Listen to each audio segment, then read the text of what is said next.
Greetings. I'm Dan Wikler at Harvard School of Public Health, and it's my pleasure to chair this short session on standards and norms. You can read about who our speakers are, so I won't give any bios. We're pressed for time. We'll probably go a little past the scheduled time because we're starting several minutes past the scheduled time. So it's a pleasure to introduce first my colleague Suerie Moon, who's appointed in my department, but also at the university has the responsibilities of being research director and co-chair of the Forum on Global Governance for Health.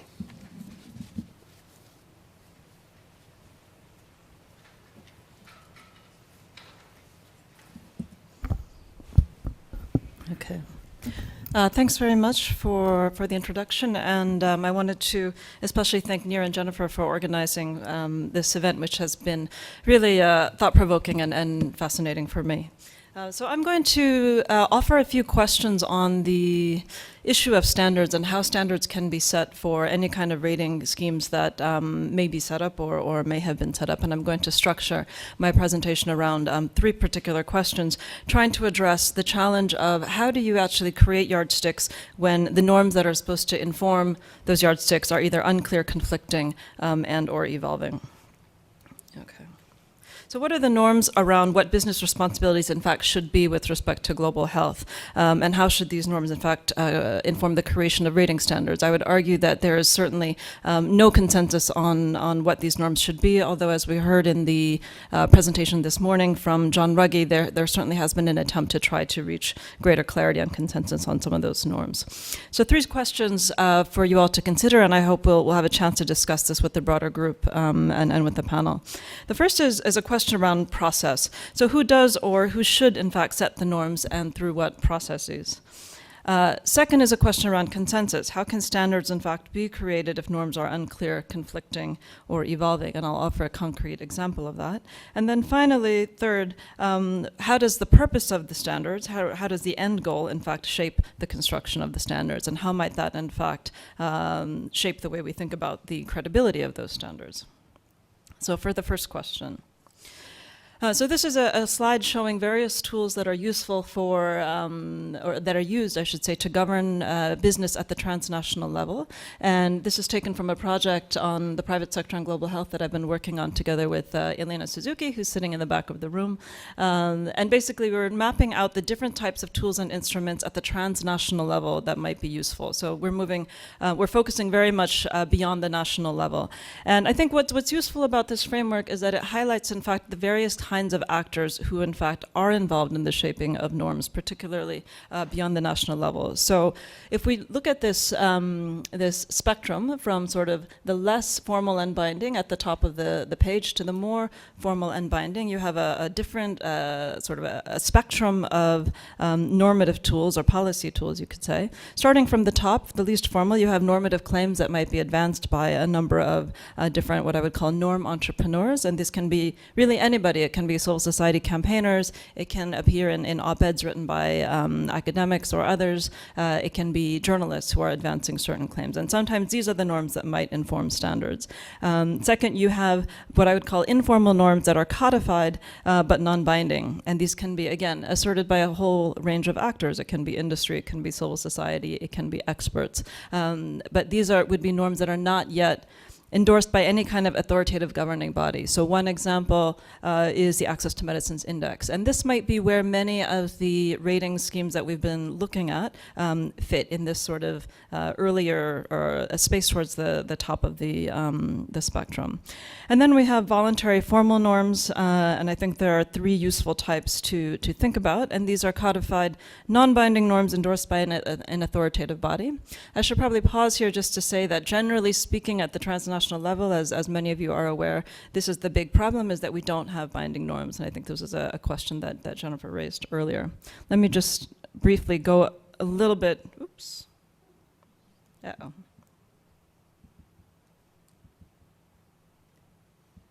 Here we go. Into a little bit more detail regarding, okay, voluntary voluntary formal norms, that there might be technical norms and standards developed by experts. You might have norms that are negotiated, for example, by different sets of stakeholders, including business as well as governments, and then you might have general norms negotiated by authoritative stakeholders, such as governments. Finally, at the bottom of the page, binding formal norms negotiated by authoritative stakeholders, such as governments, and this is really where formal international law comes into play. So all of these different types of norms that are established or asserted at the international level can certainly shape standards, but I think as you can see from the slide, there's going to be a very, very wide range of actors and processes that might be used. And this raises the question again, what is the right set of actors or processes to get to that yardstick? My second question is really regarding consensus and how difficult it is to actually set standards when there isn't consensus. A quick illustrative example, again going back to the issue area that I've spent most of my time and energy on, you have a number of different standards that are asserted today regarding access to medicines and the obligations of pharmaceutical companies. You have the Access to Medicines Index, which will come out with another report next year. You have the Industry Code of Practice, which has existed since 1981 and gone through multiple iterations. I think the most recent was 2011. You have the UN Special Rapporteur on the Right to Health, Paul Hunt, who advanced human rights guidelines for pharmaceutical companies in relation to access to medicines, again recently in 2008. And then you have the UN Special Representative on Business and Human Rights, John Ruggie, whom you heard this morning, with broader guiding principles on business and human rights from 2011. So you can actually see that many of these norms have been, in fact, developed and advanced within a short period of time, within the last 5 years, I would say. And they cover a broad range of topics, management policies, transparency, lobbying, et cetera, et cetera. You can read the screen. But in fact, I would argue there's not necessarily agreement between these four sets of norms on what is in fact expected or is legitimate to expect from the pharmaceutical industry. Okay, I'm going to skip this. Then my third question is really about purpose and how does the end goal shape the construction of standards?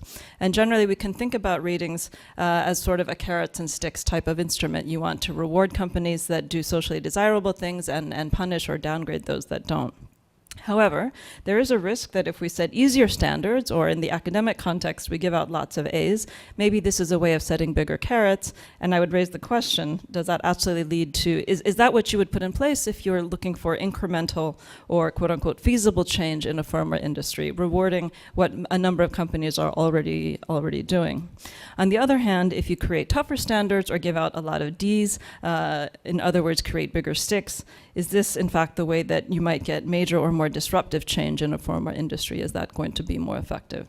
The questions around effectiveness, I think, are empirical questions that I don't have the answers to today, but I think the larger question I wanted to raise with this is how does the setting of standards reflect, in fact, what the purpose of the rating system is, and what types of questions does that raise regarding how credible those standards are in the first place?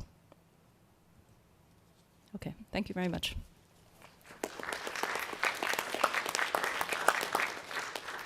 Thank you. And so Steve Lydenberg, the Hauser Center for Nonprofits at the Kennedy School.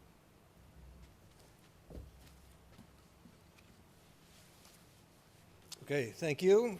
Delighted to be here. I'm going to take my few minutes to talk a little bit about vocabulary. The question here today is about whether ratings or standards or more disclosure can help in the with the global health footprint of companies. And I'd like to distinguish among a number of different tools and the vocabulary that's associated with those tools. And hopefully that'll help the discussion.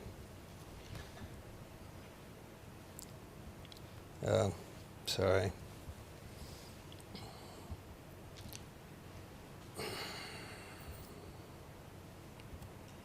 All right. My apologies. So I'm going to talk about three different tools. One is essentially data. One is essentially what I would call ratings and rankings, and the third is what I would call standards or certification. So by data, what I mean is pure data points that are essentially mandated for disclosure without context or without what I would call a normative point of view. So those are data points like those in the TRI, the Toxic Release Inventory, Home Mortgage Disclosure Act, the greenhouse gas emissions that are required for disclosure. The great attraction of these data points is that disclosure itself is relatively uncontroversial, and that they can be broadly used by multiple users and for a variety of different reasons in a variety of different ways. They do have the disadvantage of that they have to be interpreted, and that it is work to actually put them into use, and that it is hard to control what the use is, that is to say, unanticipated consequences. The second is ratings and rankings. So one way of getting around the problem of the difficulties of getting people to use raw data is to have them used as relative rankings of corporations. So just give me the list of the good guys, just tell me what products are the better products in this particular issue.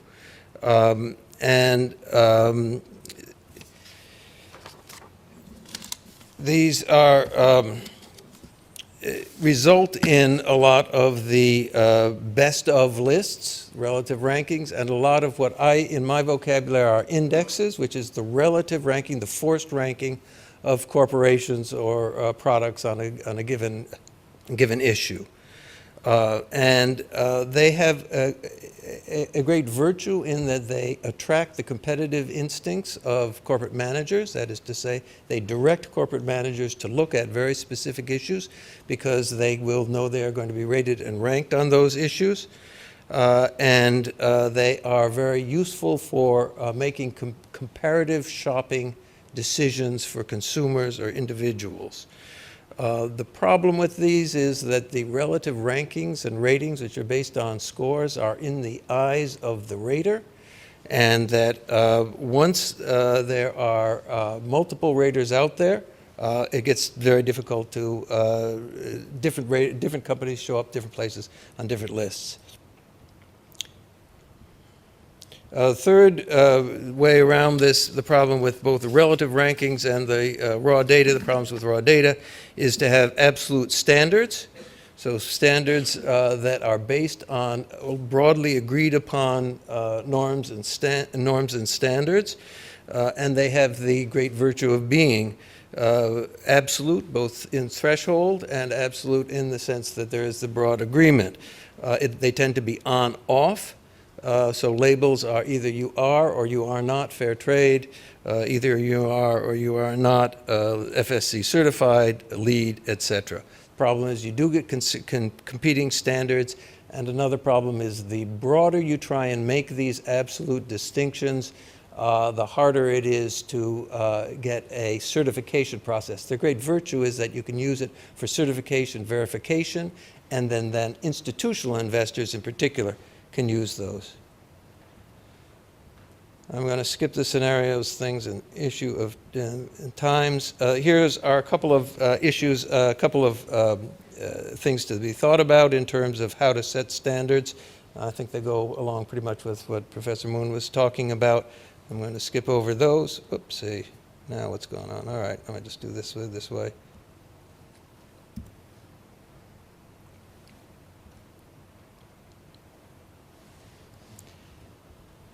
Sorry again.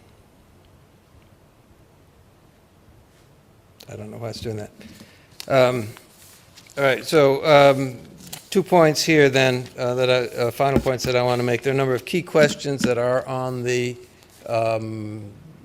slideshow that will be made available for you and that would be helpful to you on this. And then I do want to return to then this question of scenarios. These three methods of thinking about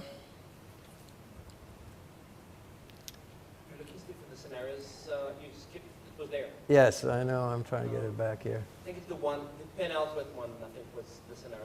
Okay.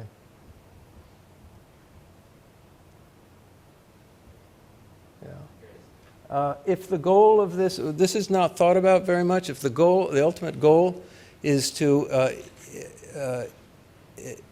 make sure that certain kinds of considerations are incorporated into the strategic management of companies, companies quite often use scenario building, and to get sustainability and various kinds of standards incorporated into their scenario building is the kind of step that would assure that that gets into the fabric of the company and is not just something that is greenwashing in a certain kinds of in a certain kind of sense. It's something, an idea I've been playing with. I think it's an idea that might be worth pursuing, but it takes you into new territory. So, and that's it. Yeah. Thank you. Thank you. And David Poritz has actually done it. Tell us how.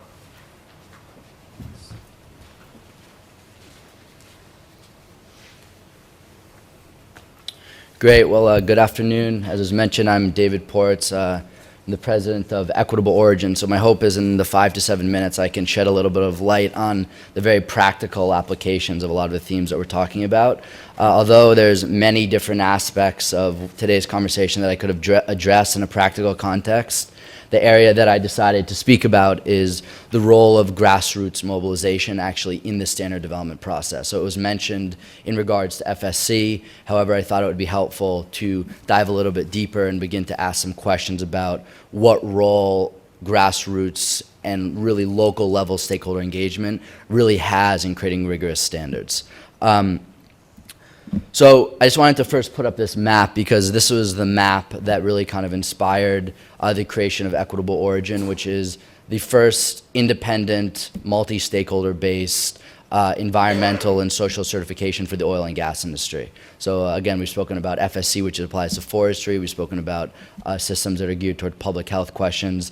The EO 100 standard is geared towards upstream oil and gas development. And the reason this map inspired me was because the overlap, it's a little bit hard to see because it's small, between tropical forests or sensitive ecosystems and very diverse local and indigenous peoples. So almost everywhere in the world, save a few places, you will find a very close relationship between communities and the environment. And as a result of that, I think there's historically been conflict and a big opportunity to address those challenges.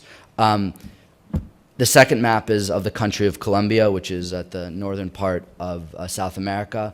Just to kind of zoom in, you can see the orange is oil blocks and the blue is indigenous peoples. Blue is oil blocks and the orange is indigenous peoples' territories. So at a very local level, you can see kind of what that looks like. And the implications of that are that where there's activities, whether it be oil, gas, or mining development, generally there's a close relationship to negotiating with and dealing with communities, and therefore those communities have a very, very important role to play in the standard development process. So this is just a quick map. Again, we spent almost 4 years developing our set of standards. We led over 70 consultation events. I would say more than any other system to date, whether it be in the agricultural sector or the extractive industries, we really had a very large focus on local and communities, specifically in the Latin America region. We had over, as I said, 70 plus consultation events beginning in 2009, and many people ask, well, what's the purpose of that? What's the value of that in creating standards? And that's something that I want to just address in a few slides. So out of the standard development process, we developed 6 principles which span issues of governmental, social, and environmental factors, everything from corporate governance, accountability, and ethics to human rights, social impact, and community development, all the way to the whole spectrum of environmental issues, whether it be air, water, soil quality, or questions of climate change. And then beneath those 6 principles, the standard is broken down and then into provisions and then performance targets. And we have 3 levels of compliance. Where performance target 1 is you meet, performance target 2 is you exceed, and performance target 3 is you actually are leading best practices. So this brings me to the last slide, which is kind of the bulk of what I thought we could discuss, which is this question of So what practical or what role does local or grassroots level consultation have in creating robust, credible standards? So I think one of the things that's been very clear to me today is, the credibility of certification is fundamental and critical in creating credible systems. So within the question of creating credibility, or beyond that, what role do local consultation has to play? And I kind of just pointed out 3 things. There are more than these 3 things. However, I thought these are 3 important questions that could be addressed. The first thing is through local engagement with local communities, whether indigenous or non-indigenous, they impart through the consultation process really specialized knowledge that in a very technical perspective actually informs standard development. So we have many examples in our standard where the participation of local communities led to big changes. For example, Principle 4, which is Indigenous Peoples' Rights. We have a specific principle that addresses this question of Indigenous peoples. That came out of local level engagement. Provision 1.5 looks at questions of security, both to communities as well as to companies, and really in the local level consultation really enabled us to broaden the definition of what that looked like. So again, these are a few examples, but my larger point here is that the specialized or local level knowledge, as well as the needs of Indigenous peoples and local communities, really actually offers rigor to the standards and creates more valuable tools for companies. The second piece is just credibility and recognition. So through engaging communities and through engaging local stakeholders, you create a system that's actually more credible, both in the eyes of communities as well as in the eyes of the eventual end users, which is the companies themselves. So it creates balance of perspectives. It creates really an understanding across stakeholder groups. The second piece is, I would use this term, it kind of avoids a race to the bottom. So rather than creating a race to the top, if a system is directed by any single stakeholder group, you can create kind of skewed perspectives, which is not good for the standards, it's not good for industry, and it's really not good for the communities. It also really creates a shared sense of ownership of the standards. So some of our greatest advocates who are pushing for adoption and implementation of the standards are actually the communities that participate in the creation. So I think that's an important ally, it's an important practical supporter.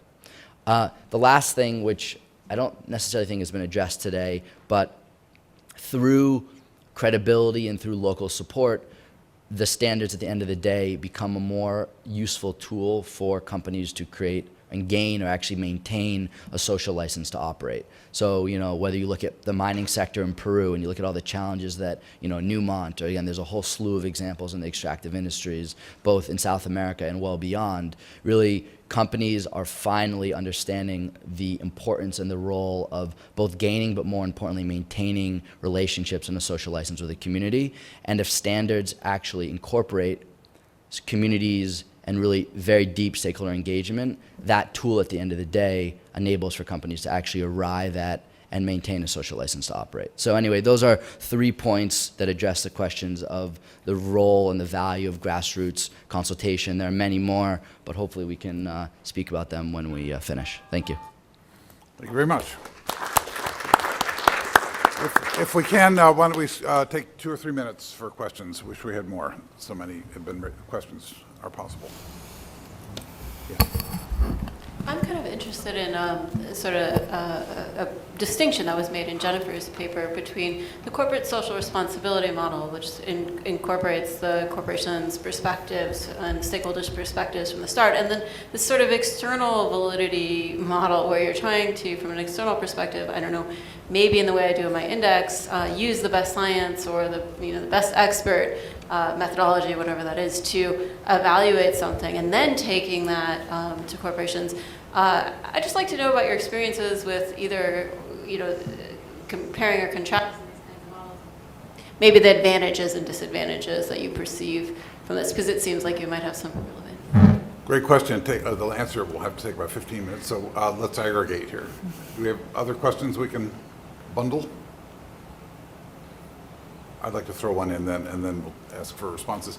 A lot of this discussion was very valuable reflections on what kind of process you need in order for the result to have any efficacy, buy-in, cooperation, and so on. So these are practical questions. Now, the ethical question I have is this necessary for legitimacy from your point of view? And what makes me think of this is the only thing that I've had participation in that resembles this was a ranking that the World Health Organization put out during the years I was there, where they ranked all the world's health systems from 1 to 191, according to a standard that they came up with all by themselves.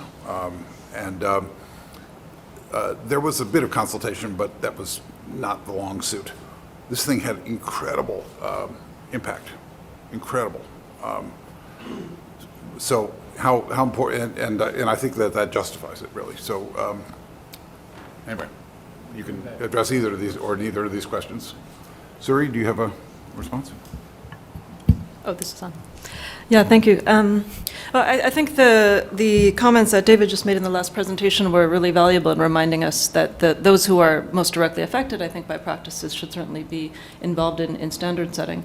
But the other piece of the puzzle, I think, that's important is conceptual clarity in terms of what is the responsibility of business and having agreement on what do we expect, what would it mean by business ethics or the ethical behavior of business vis-a-vis government, and what is the responsibility of governments. And I think oftentimes in discussions around corporate social responsibility or in rating businesses, there's not very much clarity between when is it the role of government, and I think this is a theme from the last session really, and when is it really something that we can legitimately ask, business to do. So I guess I'll take just a slightly different angle to the question. So in a lot of places where, for example, there's industrial activity, the spectrum of institutions that are able to actually manage these challenges, for example, whether it be, ministries of health or, ministries of environment, the spectrum is huge. So one of our areas where it was, or one of also, I would say, like from a theory of change perspective, one of the most important reasons why voluntary standards were needed was because there are places where local regulation is so weak, whether it be from any of the issues that I've addressed, such that when companies come in, they actually need independent support in terms of what types of practices they should be implementing. So I think that, yes, it's important to have a methodology and a framework, but it's also where there are places where local level regulation is so weak, that's an example of a location where I think voluntary standards and certification is even needed that much more. So. On the question of legitimacy, I think if the tool sought is disclosure of data, to have that data disclosed systematically, in essence, implies a governmental mandate, and that is where the legitimacy would come from. In terms, if the question is ratings and rankings, the legitimacy will come from the rating and ranking organization itself and whatever its procedures are, and is really limited by the scope of that organization, and that it's really that organization's choice as to how it creates that legitimacy for itself. However, in terms of certifications and labels, the question of legitimacy, I think, rises to another level. I think that is the case where the broad consensus, the broadest reasonable definition of the public good becomes important. And without that kind of legitimacy, the labels and the certification will lack effectiveness. Okay, thank you very much. Very, very stimulating. I guess we have a break now for 15 minutes. Yeah. Sorry? Are we really? I thought we had, what? Oh, do we really? I was doing my job much too militantly. Okay, everyone relax. What else do we want to talk about here? Let's open it up to the floor, or you can give an answer to this question that invited a long soliloquy, if you'd like. I'd like to respond to your comment regarding the importance of voluntary standards. So when I say that I think it's important to make clear what business versus government responsibilities are, it's not to suggest that voluntary standards are unnecessary or invaluable or unimportant, but rather that there's often a risk that government responsibility gets completely left out of the picture.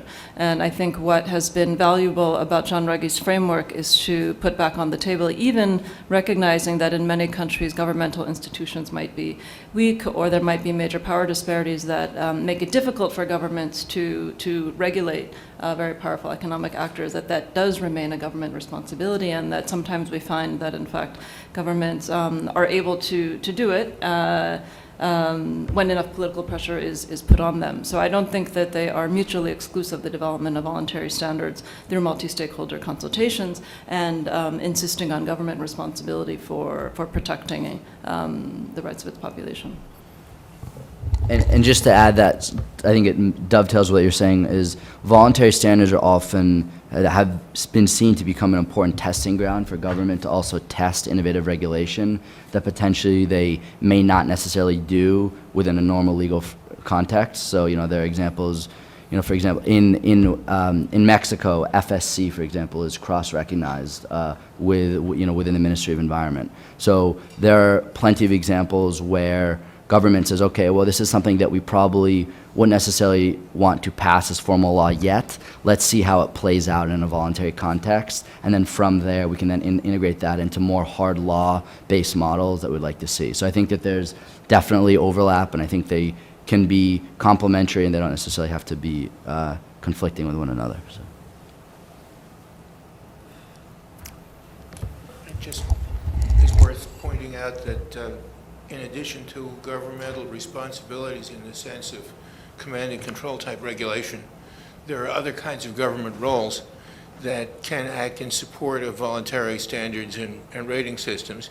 And I'm thinking of everything from disclosure requirements to research support, to trying to figure out how to measure the things that are of concern.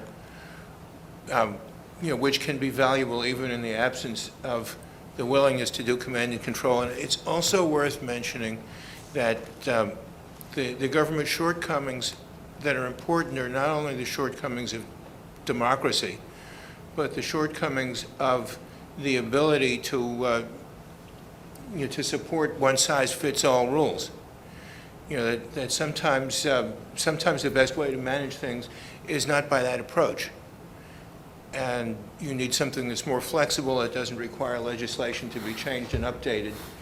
And voluntary mechanisms can be very useful for that, especially if they're supported by official government or otherwise official activities that guarantee the credibility of the system. Just a comment. Yes, Bob. Hi, I'm Bob Trug. I had a question primarily for David. I wondered if you could speak a little bit more about the degree to which these standards have been taken up by the oil industry, or the challenges around that. I mean, it sounds like they're beautifully developed, but do you have the buy-in of the industry? And if not completely, what are the challenges been? Sure. So I spoke about the standard development process, and a key aspect to that process was obviously participation and engagement of local indigenous peoples, whether they be indigenous or non-indigenous, but also the engagement of academics, industry players. So in the oil and gas industry, it would be service providers, operators, as well as government actors.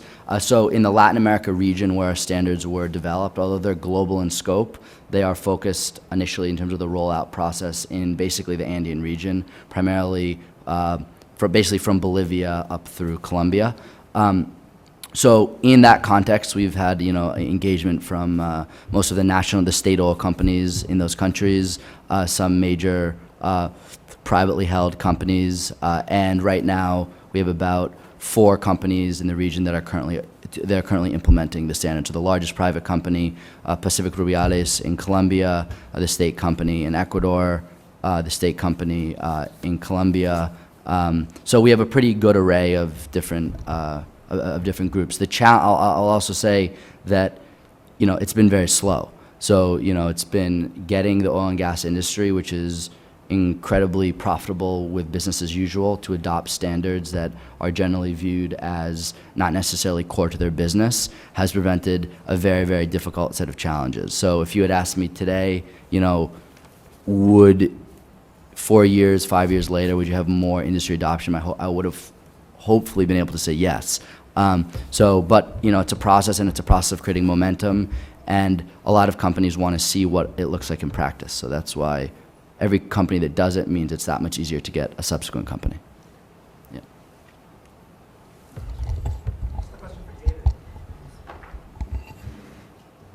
Just a question for David. What do you think the prospects are for trying to get consumers or purchasers of oil on board to kind of reinforce these standards? Like going outside of just the purely voluntary appeal to their sense of goodwill, which maybe they have, maybe they don't. I mean, I don't know, it'd be interesting maybe to hear more about their motivations, but to sort of bring other parties outside into the picture.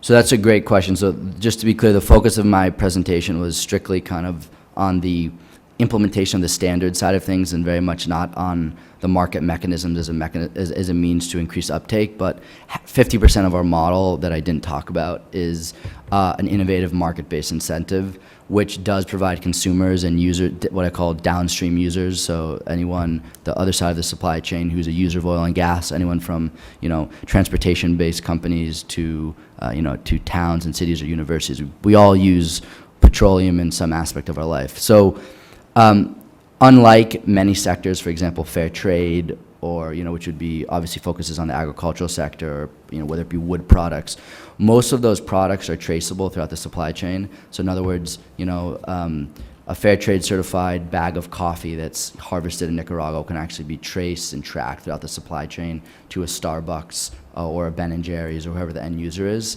Yet there are many commodities which are much more fungible. A very good example is the oil and gas industry, where it's essentially impossible to trace a barrel of certified oil from point of production to point of end use, which creates a lot of challenges in terms of creating a consumer movement, because consumers like traceability, and they like to know that what they're either consuming or what they're using actually was verified throughout a supply chain. And I think that's one of the reasons you could argue that the carbon markets have had some difficulty. What we did is, given the reality that we were working in, given the framework I just described, we created a model where every time a barrel of oil is produced, we issue what's called an EO certificate. And an EO certificate equals one produced barrel of oil under the conditions that I laid out. And what we're seeking to do, which is still in a conceptual phase, we're rolling out the model now, is talking with end users, so downstream users, anyone who uses oil and gas, whether it's a FedEx or a UPS or a Walmart, and basically they can purchase a commensurate number of certificates to their petroleum usage. And that certificate converts to both usable fuels but also byproducts or feedstock. So if you're a Nike, for example, and you are using X amounts of nylon, we can calculate your nylon usage based on how many barrels of oil it would be derived from. So our long-term goal is that universities, towns, end consumers, the whole gamut, will hopefully in a voluntary way begin to purchase certificates and basically make the statement that we as a consumers do want to support more responsible production in the marketplace, and even someday end up affecting the consumer. So creating gas stations that offer an incentive-based model for people to know that in the least, by going to a certain station, they are playing a small part in incentivizing respect of local indigenous communities, the mitigation of and local level environmental impacts as well. So. If I could just add one small point, I think the certification process, as opposed to ratings and rankings, is particularly appropriate for convincing institutional investors or institutional consumers to act. And so it has a particular use in that area. And so if one's goal is to attract the attention of institutions, the certification process is one that is useful. And a lot of small, what you call junior oil, or basically small scale oil, gas, and mining companies have major issues attracting financing, and a lot of them don't know what to do when, for example, a Canadian pension fund says, yes, we would love to invest in your project in Peru, but under these circumstances, so and these criteria. So having project lifecycle based standards or that are voluntary in nature that small companies can implement actually really has, as you mentioned, it serves as a mechanism for them to meet the requirements of a lot of investors, generally, whether it be institutional or not. So. Steve, tell me if I was correct in interpreting your remark about legitimacy and organizations that put out their own standards. You said the legitimacy of their standards comes from the legitimacy of the organization. So in the one I had experience with at World Health Organization, that's the world's premier health organization, obviously. So when they put out this ranking based on standards that they just sort of dreamed up, I was there, I saw them do it. That had legitimacy because it's WHO. Now, that was one team at WHO that basically thought it up. There were people who thought they were just as expert as those guys who were outside the organization. Some of them were just incensed that these guys got to imprint their personal vision on the whole world because they sort of hijacked WHO, they thought. But hey, in terms of the impact, none of this seemed to be visible, and because it was WHO, there it was. Now, do you think that's sort of an example of, that we ought to emulate, or is that something that shows how flawed all this is? Well, I think that's a peculiar situation in that WHO, like, say, the United Nations, is an organization of global scope and benefits from that kind of legitimacy that it has because it is an organization of global scope. The United Nations, when it develops its Millennium Development Goals, has a great deal of legitimacy because of the process that it's gone through.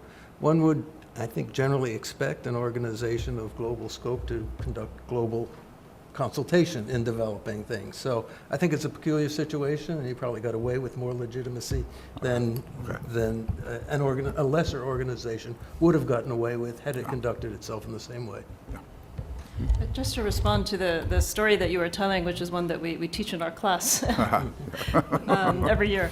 I think the issues that you raise are the important distinctions between technical processes, technical standard setting, and political standard setting, and that the case that you raised touched, of course, on very fundamental political questions regarding what health systems should look like.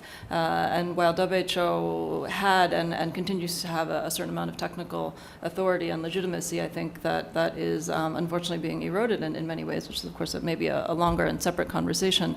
But as a political body where governments come together and negotiate norms and standards, I think it remains unique. And if we think about the credibility or the legitimacy of the Framework Convention on Tobacco Control, for example, which was very much the outcome of a political exercise, I think those types of standards would carry a different kind of weight and will have much more longevity than what was reflected in the World Health Report. But one other issue I wanted to put on the table, if I could, was this issue of evolving norms and standards. The Access to Medicines Index that I mentioned on more than one occasion was first launched in 2008, but we cannot imagine that such an index would have existed in 1998. For example, nobody really believed that multinational pharmaceutical companies had responsibilities with respect to access to medicines, or at least that was a very small minority, I think, of the world. And today that report is really taken to heart in the investment community in particular, from what I hear, certainly within the companies and among civil society as well. So there's something interesting about how as norms evolve, which they inevitably do, how should standards evolve alongside them? And I would be interested in hearing the thoughts of panelists or the audience on that.